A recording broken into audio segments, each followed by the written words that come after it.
the sea had always known how to keep its secrets. Along the ragged edges of the northern world, where the land broke into cliffs and black rocks and the wind came without warning, there lived an old and trembling certainty that the ocean was never empty. It breathed, it remembered, it waited. And in the stories carried from the Scottish Islands to the coastlines of Ireland and on into the older currents of Norse imagination, there were creatures who belonged as fully to that breathing world as the waves themselves.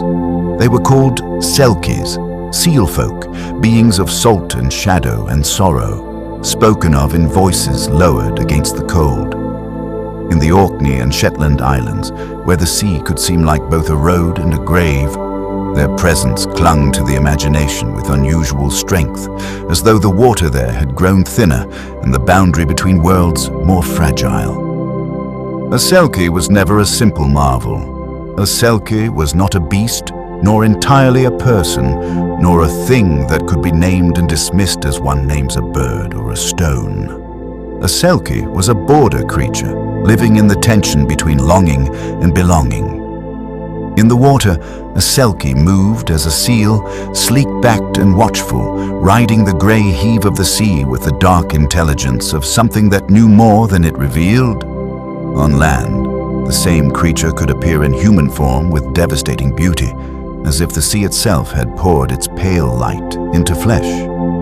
The old stories often described that human shape with the language of enchantment and grief. A Selkie's face was said to be lovely beyond reason, the eyes deep with an almost unbearable melancholy, the hair dark or shining like wet seaweed or moonlit kelp, the whole form carrying an elegance that felt less learned than remembered, as if beauty itself were the creature's native language.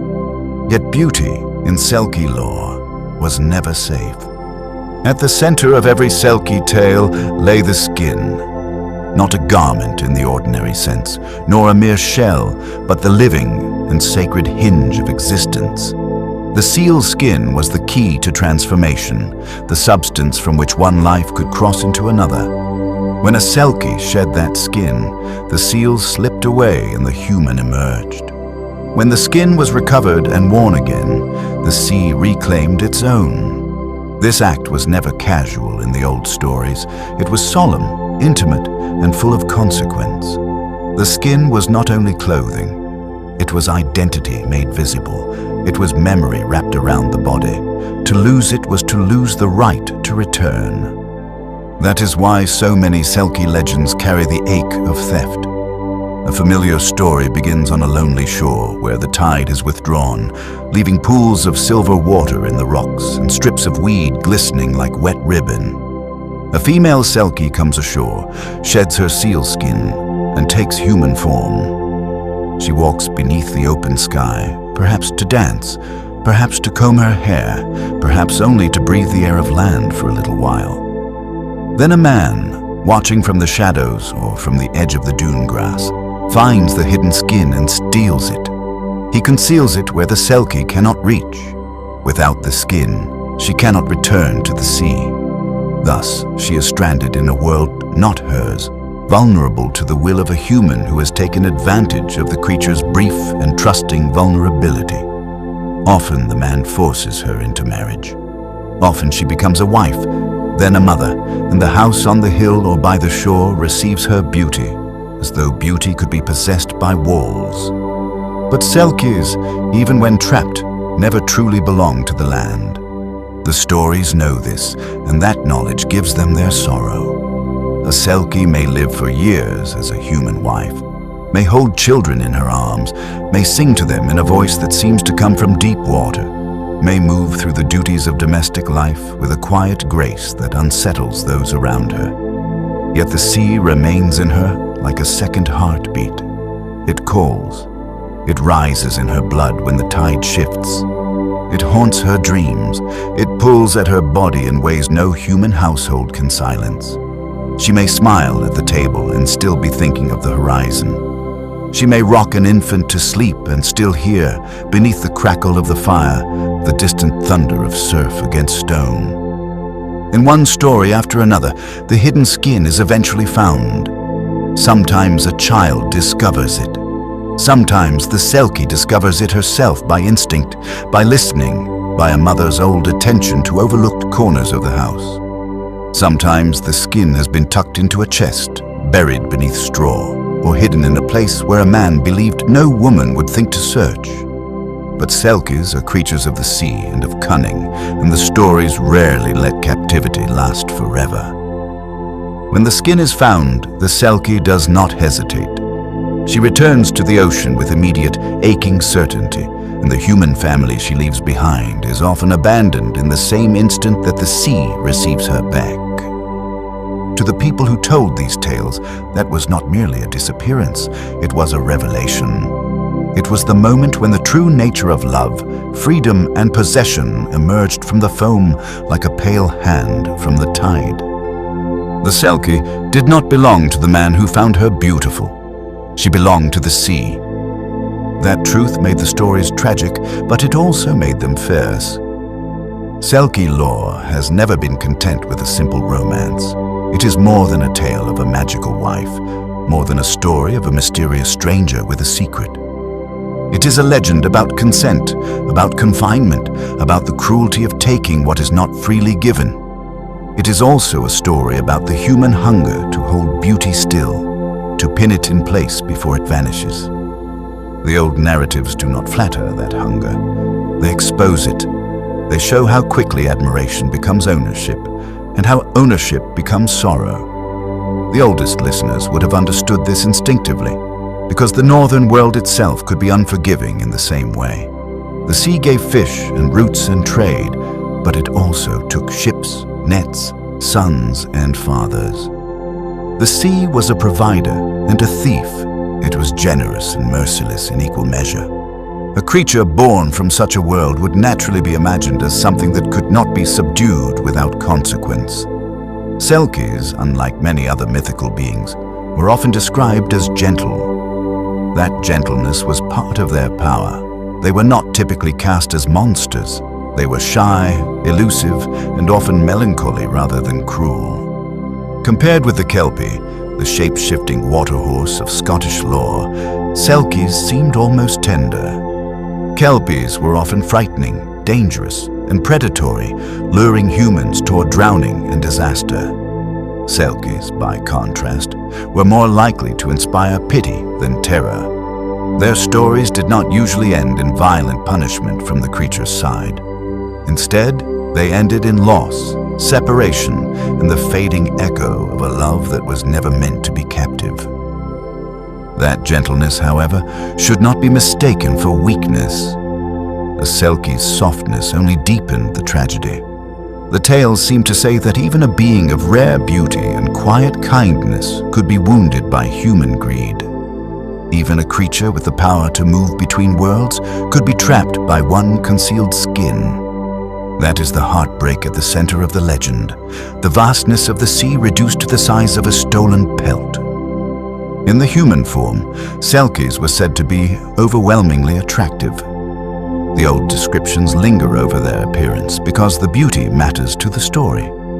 It is often the reason a human man becomes obsessed. The Selkie woman, walking barefoot on the shore after shedding her skin, is frequently portrayed as irresistible, almost unbearably so. The face is fair, the bearing dignified, the eyes dark and deep, the features carrying a mournful elegance. Some versions speak of dark hair and dark eyes. Others dwell on the luminous quality of the creature as though the body itself has been touched by moonlight. The male Selkie, less frequently mentioned but no less present in the tradition, is equally alluring. Tales of Selkie men describe them as seductive visitors to lonely women on the shore, arriving with the tide or out of moonlit mist, their presence carrying an unsettling blend of tenderness and danger. The existence of Selkie men widens the legend's emotional geography. The stories are not confined to one kind of longing.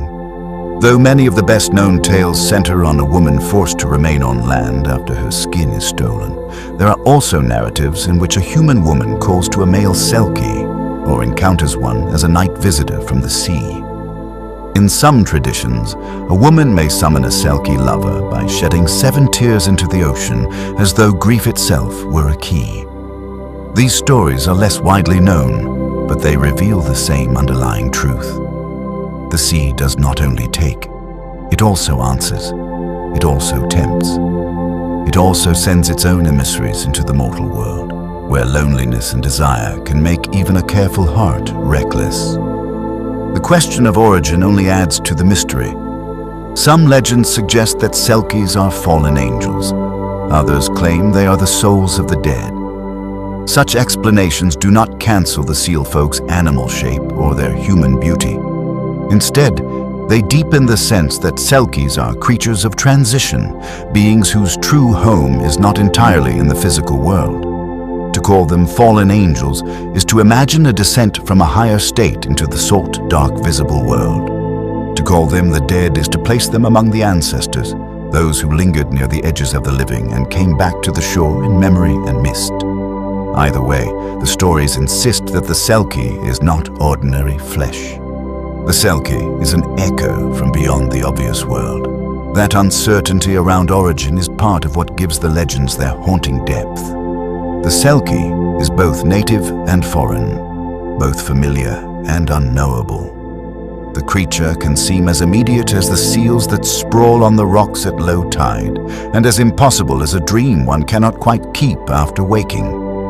The people who told these stories understood the need to explain what could not be fully explained. They stood on the coast and watched shapes moving in the water, and from that watching came a mythology that transformed observation into sorrowful wonder. The coastal imagination has always been fertile ground for such beings.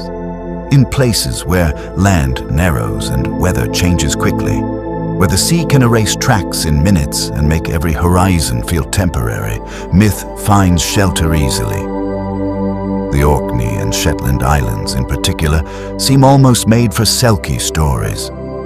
There, the sea is not an abstraction, but a constant neighbor. It presses against life from every side. The people who lived near it could not pretend that the water was remote. It shaped work, food, travel, and grief. In such places, the thought of a creature that could belong to both sea and shore would not feel absurd. It would feel close to the bone. Selkie tales often carry a kind of domestic sadness that lingers long after the supernatural elements have been forgotten. A child may grow up in a house where the mother is strangely quiet, always gazing toward the coast, always pausing when gulls cry overhead. The father may never fully understand the sadness that sits in her like a hidden stone. The children may feel it without knowing its name. Then one day the old pelt is found, and the mother's expression changes in an instant. Not anger, exactly. Not triumph. Something far more elemental than either. Recognition. Relief. A kind of homecoming so deep it cannot be interrupted by tears or pleas. She goes to the water, and the sea receives her with the same certainty with which it has always waited. This is one of the most painful aspects of the Selkie tradition. The stories do not always portray the human family as entirely villainous, nor the Selkie as malicious in departure. Instead, they frame the rupture as an inevitability built into the very structure of the myth. A Selkie can live as a wife and mother, but those roles do not erase what she is. The sea remains her first allegiance. The human household is a temporary condition, a suspended life held in place only so long as the skin remains hidden. Once the skin is recovered, the illusion of permanence collapses. Children born of these unions often carry the sea in obvious or subtle ways. Folklore speaks of webbed feet or hands, of a strange affinity for water, of a child who seems more at ease near the surf than in any nursery. Sometimes the children follow the Selkie into the waves. Sometimes they are claimed by the shore in that bittersweet meeting place where human and seal life can touch without fully merging. These details intensify the emotional force of the stories. The Selkie does not simply vanish. The Selkie leaves behind evidence of the impossible relationship, proof that two worlds had briefly shared a family. The children become living reminders of that crossing, as though the sea had stamped its mark on blood and bone. The male Selkie legends complicate the picture in a striking way. They introduce a different register of desire, one that is no less dangerous for being less familiar. A lonely woman may sit on the shore and hear a voice in the wind, or see a man with wet hair and sea-bright eyes standing just beyond the reach of the tide. The attraction is immediate, but the encounter is not always simple seduction. It can be a dream of companionship, a brief release from isolation, a night of intimacy, haunted by the understanding that dawn will separate them. Such stories reveal that Selkie mythology is not only about captivity, it is also about desire that cannot be sustained by ordinary life. The sea's lovers cannot stay ashore forever. The shore's lovers cannot follow without surrendering something essential. That is why the Selkie occupies such a singular place among mythical beings. The creature is neither triumphantly supernatural nor crudely monstrous. It is instead a figure of unbearable nearness. It feels emotionally true even when it is physically impossible. The stories are drenched in longing because longing is the Selkie's true element. The sea itself is longing made visible. The pull of distance, the ache of return, the invisible force that drags the body toward what it remembers. To speak of Selkies is to speak of freedom and of the cost of losing it. The stolen skin is not merely a plot device. It is an emblem of bodily sovereignty. The human who hides it attempts to control not only movement, but identity. The Selkie is then reduced to a life constrained by someone else's desire. The marriage that follows is often presented as forced or fated in the most tragic sense. It is not a union born of mutual choice. It is a captivity dressed as domesticity. That is why the emotional pulse of Selkie stories feels so modern, even when the language is ancient. Beneath the folklore lies a profound understanding of coercion, of the way beauty can be turned against itself, of how easily the vulnerable can be trapped by the boldness of those who mistake possession for love. And yet the sea remains undefeated. That, too, is part of the myth's enduring power. However long the Selkie stays ashore, the ocean waits. However deep the household, however warm the hearth, however many children cling to the hem of the creature's dress, the tide continues its patient work. The shore erodes. The salt thickens in the air. The body remembers what the mind has been forced to forget. In time, the Selkie finds the skin, or the skin finds the Selkie, and the old balance is restored. The return is immediate because the return has always been inevitable. In that sense, every Selkie tale is a story about the temporary triumph of the land and the final sovereignty of the sea. Human beings may steal, conceal, and bind, but the ocean outlasts them. It is older than their houses, older than their laws, older than their need to explain beauty by owning it. The Selkie re-enters the water, not as a fugitive, but as a being restored to true form. The shoreline keeps the memory of those steps, but the sea receives the rest. The first part of any Selkie story, therefore, begins not with a human encounter, but with atmosphere. It begins with the weather turning. It begins with the smell of salt and wet stone. It begins with a child watching seals on a rock and feeling, without words, that the creatures are watching back. It begins with the awareness that the world is larger than the village, larger than the hearth, larger even than the human heart. Somewhere offshore, something stirs beneath the gray skin of the water. That something is patient. It is beautiful. It is not made for cages. The old people of the islands would have understood that there are kinds of sorrow the land cannot hold forever. They would have known that some losses are not really losses at all, but returns delayed by cruelty or accident. In Selkie lore, the sea does not erase pain, but it transforms it into legend. A stolen skin becomes a symbol. A vanished wife becomes a story told in winter darkness. A child with webbed fingers becomes proof that the ocean has left its mark. A lonely husband becomes the witness to a truth he should never have tried to contain. The water takes back what was always partly its own. The beauty of the Selkie myth lies in its refusal to settle into one meaning. It is a fairy tale, a warning, a lament, and a love story all at once. It speaks of enchanted beings, yet it also speaks of the ordinary human urge to possess what dazzles the eye. It speaks of shapeshifting, yet it also speaks of the way identity is hidden and revealed in layers. It speaks of sealskins and moonlit shores, yet at its core, it speaks of the human heart's oldest fear, that what it loves most may not belong to it at all. So the Selkie waits at the edge of the tide, between worlds, between names, between skins. And the sea, ancient and patient, keeps waiting too. When the evening deepens over the northern coast and the light slips low across the water, the myths seem to stir again. The rocks darken, the gulls turn inland, the tide climbs the shore with the sound of silk dragged across stone. It is easy then to imagine a seal lifting its head above the surface, regarding the land with a gaze that is almost human. It is easy to imagine, on the far edge of moonlight, a beautiful figure standing barefoot in the shallows, hair damp, expression unreadable, the hidden skin folded away in some lost place beyond the reach of ordinary hands. In those moments, the Selkie legend feels less like a tale from the past and more like a truth the world has agreed to hide in plain sight. The endings of Selkie stories are rarely neat, and perhaps that is why they endure so powerfully. A human narrative prefers closure, but the sea does not. The sea is a current, not a conclusion.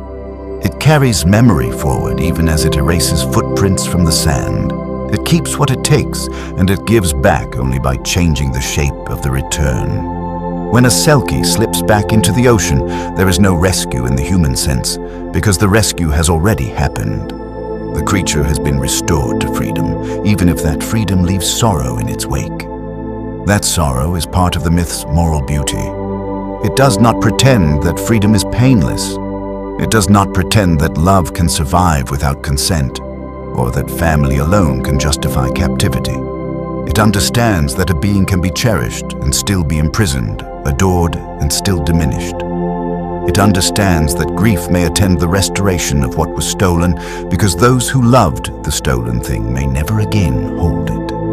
In Selkie lore, love and loss are not opposites. They are companions. Some versions of the stories end with the Selkie disappearing into the waves without looking back. Other versions linger on the human who remains ashore, staring at the horizon in helpless astonishment.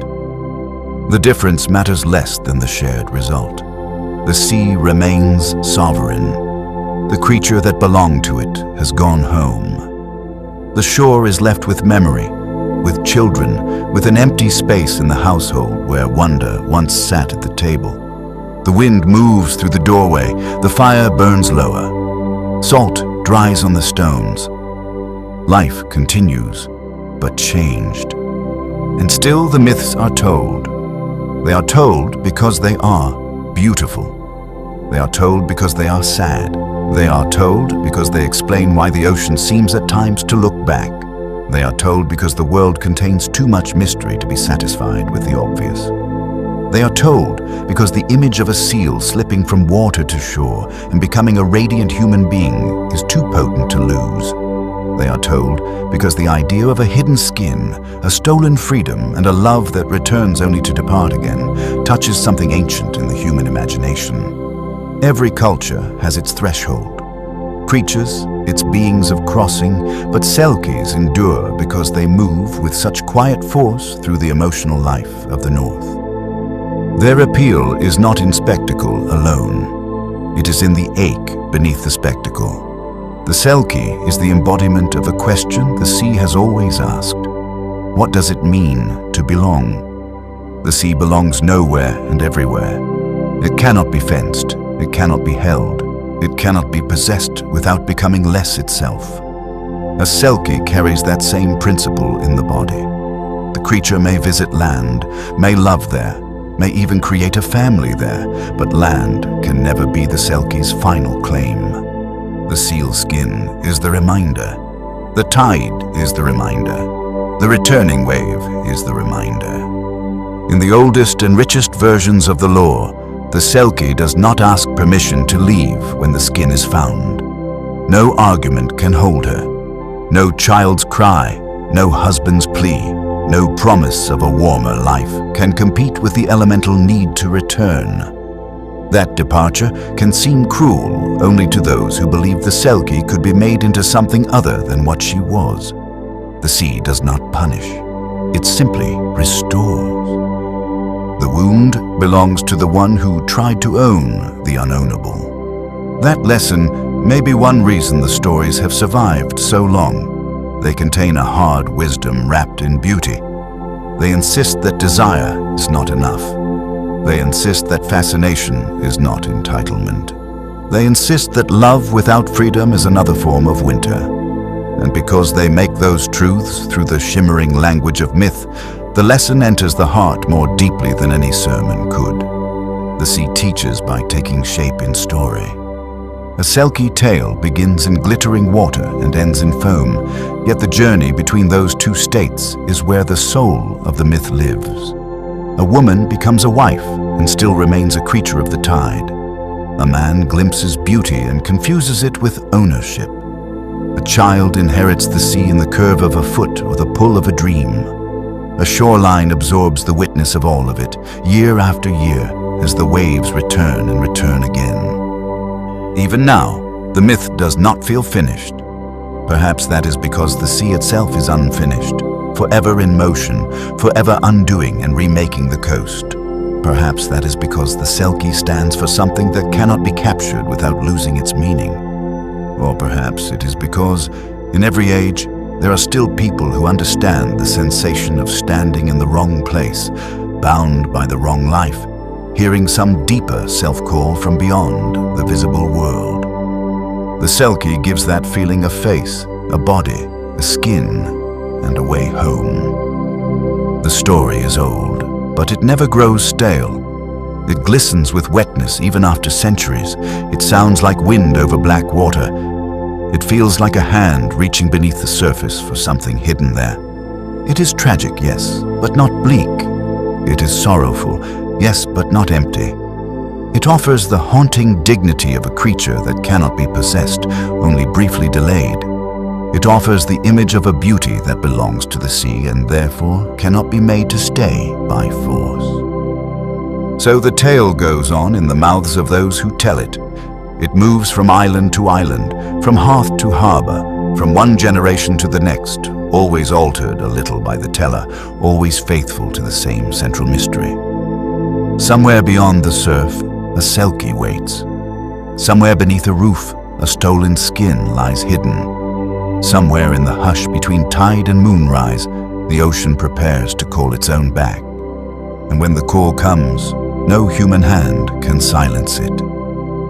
The final truth of the Selkie is also its most devastating one. Captivity may shape a life, but it cannot define a soul. The sea remains within the creature like an unbroken song. The land can borrow the body for a time, can dress it in human habits and bind it with human names, but the deeper self waits patiently under every borrowed hour. In that waiting lies the story's most beautiful ache. The Selkie lives twice, perhaps more than twice, and each life carries the memory of the other.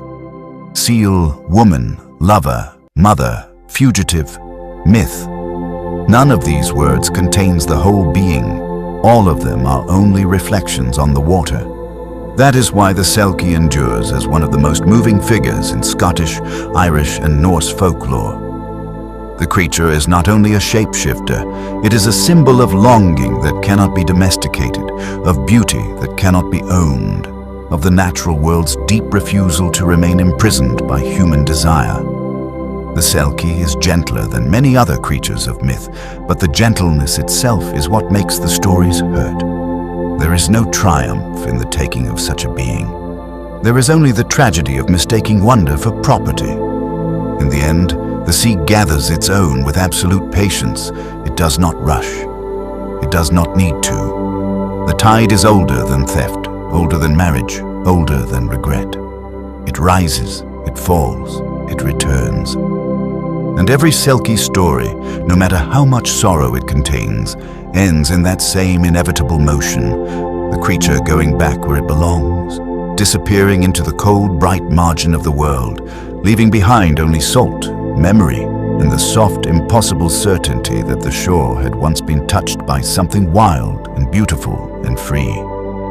That is why the stories remain. They do not merely describe the sea. They remember it. There are nights when the old stories seem closer than usual. Along the coasts of Orkney Islands and Shetland Islands, where the land feels temporary against the long persistence of the sea, people once believed that certain evenings thinned the boundary between what was seen and what was remembered. It was not every night that belonged to the Selkies. It was not every tide that carried their presence, but there were moments, quiet, precise, almost ceremonial, when the water seemed to hold its breath and the surface of the ocean became less a barrier and more a doorway. In some traditions, these moments were tied to particular times of year. Midsummer nights, when light lingered unnaturally long on the horizon, were said to draw the seal folk ashore. So too were the dark, inward-turning nights of winter, when the sea appeared black and bottomless, and the wind carried voices that seemed almost articulate. During such times, the Selkies were believed to shed their skins and walk as humans more freely, gathering on remote beaches or hidden coves where no firelight reached. These gatherings were not meant for human eyes.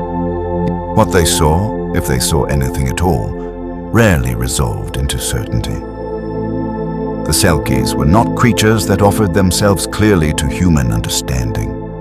They existed in suggestion, in the corner of vision, in the uneasy recognition that something meaningful had just passed beyond reach. And yet, those brief glimpses were enough. They seeded stories, they sustained belief, they ensured that the idea of the Selkie never drifted too far from the imagination of the coast. Over time, the legend deepened, not by becoming more elaborate, but by becoming more human. The early stories may have explained the unknown, why seals seemed to watch with such intelligence, why the sea could feel inhabited, but later tellings began to reflect something else entirely. They became mirrors. In the Selkie, people began to see not only a creature of myth, but a reflection of their own condition. The feeling of being out of place, of belonging somewhere unreachable, of carrying within oneself a life that could not fully unfold in the present world. These are not limited to folklore. They are human experiences, given shape through the language of the sea. The Selkie's double existence captures that tension with rare clarity. To live as both seal and human is to never be fully at rest in either form. The sea offers freedom, but it also demands distance from human connection. The land offers intimacy, but it imposes limits that the Selkie can never completely accept.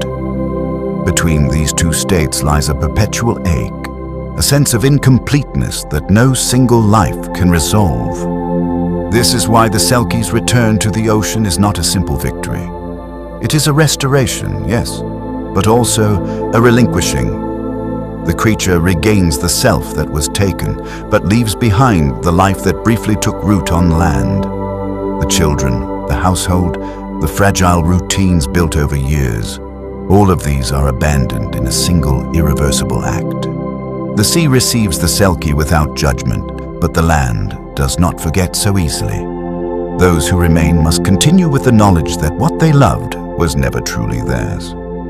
In this way, Selkie stories resist the comforting structures of many traditional tales. There is no clean moral resolution, no tidy balance between right and wrong. The human who steals the skin is often wrong, but not always portrayed as purely monstrous. The Selkie who leaves is justified, but not without causing pain. The children who are left behind are innocent, yet must bear the consequences of a story they did not choose. The sea itself is neither villain nor savior. It simply is, vast, indifferent, and essential. This complexity is what has allowed the legend to endure beyond its original context. As the stories moved beyond the northern coasts of Scotland and Ireland, they found new forms in literature, film, and art. Modern retellings often emphasize different aspects of the myth. Some focus on the romance, portraying the Selkie as a tragic lover caught between worlds. Others highlight the darker themes of captivity and autonomy, interpreting the stolen skin as a metaphor for control and the loss of agency. Still others lean into the mystical, exploring the Selkie as a symbol of transformation, identity, and the fluid nature of self. One of the most well-known contemporary interpretations appears in the animated film Song of the Sea, where the Selkie myth is woven into a story about family, grief, and memory. In that telling, the seal skin becomes not only a means of transformation, but a vessel of emotional inheritance, connecting generations through a shared, unspoken understanding of loss and belonging. The film softens some of the harsher edges of the original folklore, but it preserves the central truth, that the Selkie exists in a space where love and departure are inseparable. Literature, too, has returned repeatedly to the image of the seal woman standing at the threshold between sea and shore. Writers have found in the Selkie a powerful metaphor for migration, for exile, for the experience of living between cultures or identities. The idea of a hidden skin, of a true self concealed, suppressed, or stolen, resonates far beyond its folkloric origins. It speaks to anyone who has felt divided between who they are and who they are expected to be. In this sense, the Selkie has become more than a creature of myth. It has become a language, a way of expressing the quiet, persistent feeling that something essential lies just out of reach, waiting beyond the visible edge of life. A way of understanding the pull toward places we cannot fully inhabit and the pain of leaving places we cannot fully keep. A way of acknowledging that identity is not always singular or stable, but can shift, like water, between forms. And still, beneath all these interpretations, the original image remains. A stretch of empty shore, a line of dark water moving under a pale sky, a seal lifting its head, watching. There is something profoundly enduring about that simplicity. No matter how many layers of meaning are added, no matter how far the legend travels from its origins, it always returns to that quiet, elemental scene. The Selkie does not require elaborate settings or complex mythology to exist. It requires only the meeting of land and sea, the moment of transition, the possibility of transformation. That is where the story lives. And perhaps that is why it continues to feel so immediate, even now. Because the boundary it explores is not only geographical, it is emotional, psychological, existential. It is the boundary between freedom and attachment, between self and expectation, between the life one lives and the life one imagines. The Selkie stands at that boundary, neither fully crossing nor fully retreating, embodying the tension itself. There is a quiet wisdom in that position. The Selkie does not resolve the conflict. It does not offer a solution. It does not promise that one world can be chosen without losing the other. Instead, it accepts the duality. It lives it, suffers it, and ultimately follows the call that cannot be denied. In doing so, it reveals something essential about the nature of belonging, that it is not always a matter of choice, and that the deepest allegiances are often those we do not consciously decide. The sea calls because the sea is home, not in the sentimental sense, but in the fundamental one. Home as origin, home as identity, home as the place where the self aligns completely with its surroundings. For a Selkie, that alignment can never be achieved on land, no matter how strong the attachments formed there. The return to the ocean is therefore not an escape, but a correction, a restoration of balance, a rejoining of what was divided. And yet, the land remembers. The stories ensure that it does. They are told not only to preserve the myth, but to preserve the feeling left behind when the Selkie departs. That feeling, part grief, part wonder, part unresolved longing, is as much a part of the legend as the transformation itself. It lingers in the imagination like the echo of a wave after it has broken, subtle but persistent, shaping the way the story is understood long after it has ended. In the end, the Selkie does not belong entirely to the past. It belongs to any place where the sea meets the land, and to any moment when a person feels the quiet pull of something beyond their current life. It belongs to the spaces between decisions, between identities, between worlds. It belongs to the awareness that not everything beautiful can be kept, and that some things must be allowed to return to their source, no matter the cost. So the story continues, as it always has, not with a final conclusion, but with a return to the shore.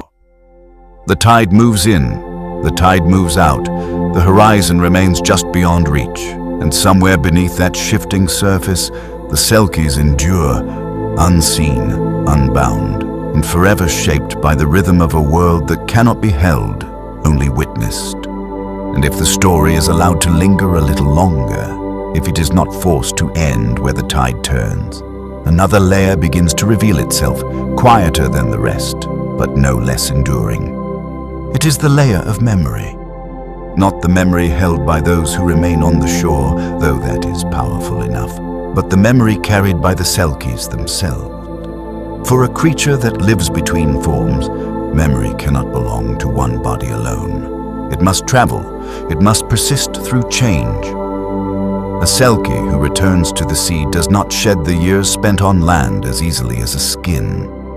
The stories rarely state this outright, but they imply it in subtle ways, in the lingering glances toward the shore, in the suggestion that certain seals return again and again to the same stretch of coast, in the quiet belief that the sea does not erase, but transforms.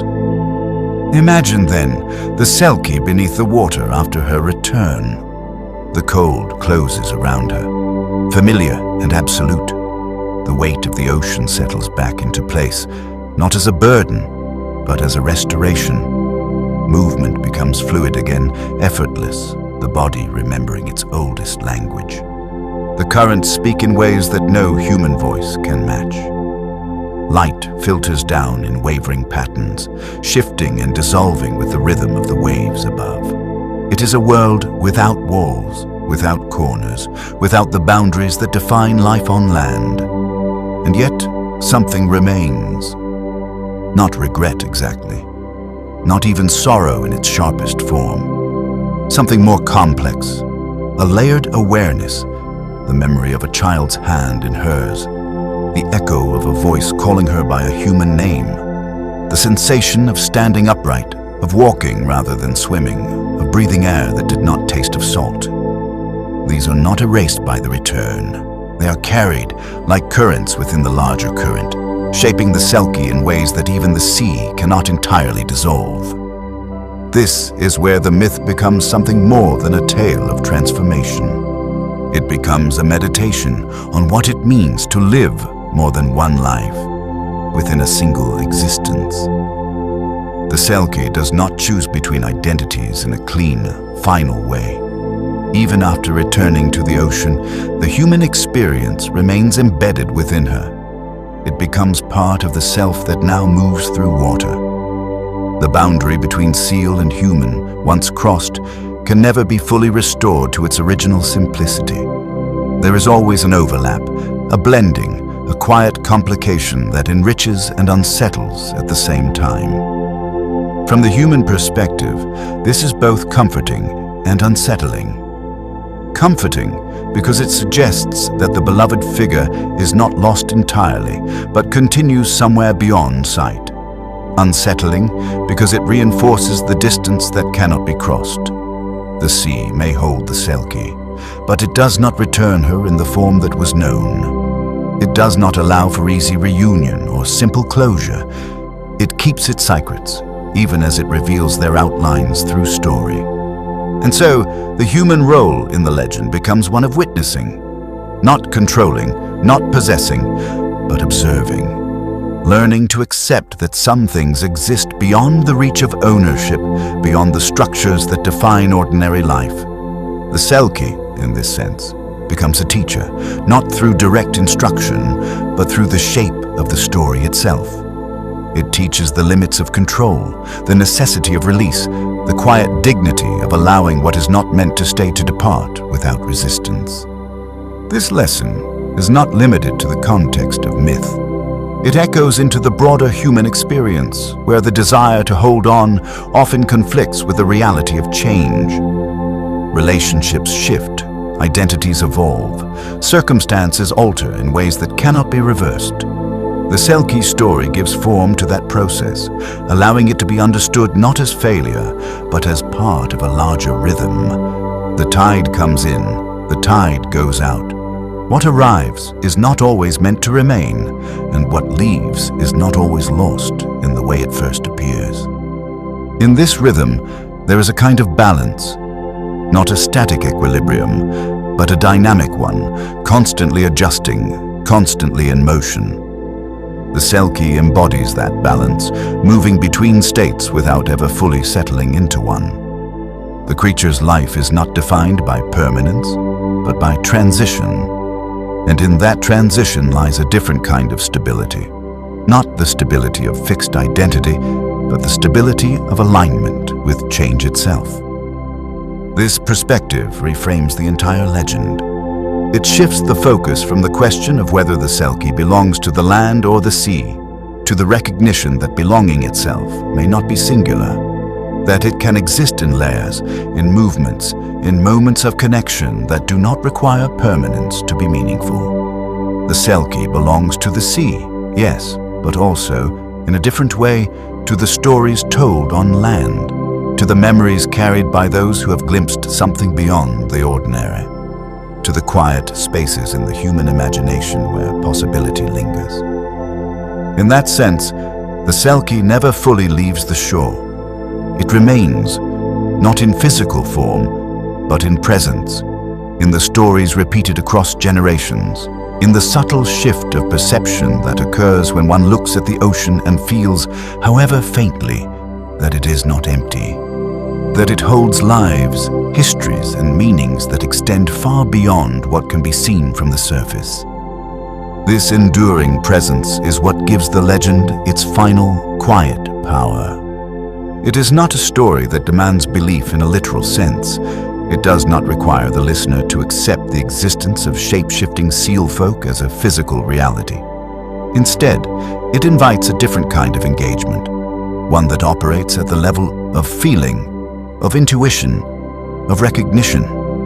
The Selkie becomes real, not through proof, but through resonance, through the way the story aligns with something already present within the human experience. That alignment is subtle, but persistent. It appears in moments of transition when the familiar begins to shift into the unknown. It appears in the awareness of multiple identities coexisting within a single self. It appears in the quiet understanding that some aspects of life cannot be held indefinitely, no matter how deeply they are valued. In these moments, the Selkie is not a distant myth, but a reflection, an image that captures the complexity of being in a way that ordinary language often cannot. And so the legend continues, not as a fixed narrative, but as a living current. It moves through time, adapting, evolving, finding new forms while retaining its essential shape. It flows from the shores of the north into the wider world, carrying with it the same quiet tension between land and sea, between presence and absence, between holding and letting go. At the edge of it all, the image remains. A shoreline at dusk, a figure at the water's edge, a moment of stillness before movement. The skin, once hidden, now reclaimed. The choice, once denied, now inevitable. And the sea, waiting, not as a force of destruction, but as a return. In that final image, there is no need for further explanation. The Selkie steps forward, the water closes around her, the boundary dissolves, and what remains is not an ending, but a continuation, one that moves beyond sight, beyond certainty, and into the vast, unspoken depth where all such stories ultimately belong. The sea does not keep what it cannot hold. It only borrows, reshapes, and returns. And the Selkie, silent, shifting, and impossibly free, remains its most haunting reminder. Not a creature to be captured in a single form, nor a story to be contained within a single ending, but a presence that lingers at the edge of understanding. A reflection of longing, of identity, of the quiet pull toward a place that feels like home even when it cannot be named. On every shore where waves meet stone, the legend waits. In the rhythm of the tide, in the stillness between wind and water, in the gaze of something watching just beyond the surface, the story continues to echo. Not as a question to be answered, but as a feeling to be recognized. Because some things are not meant to stay, some lives are not meant to be held, and some truths, like the sea itself, can only be understood by letting them go.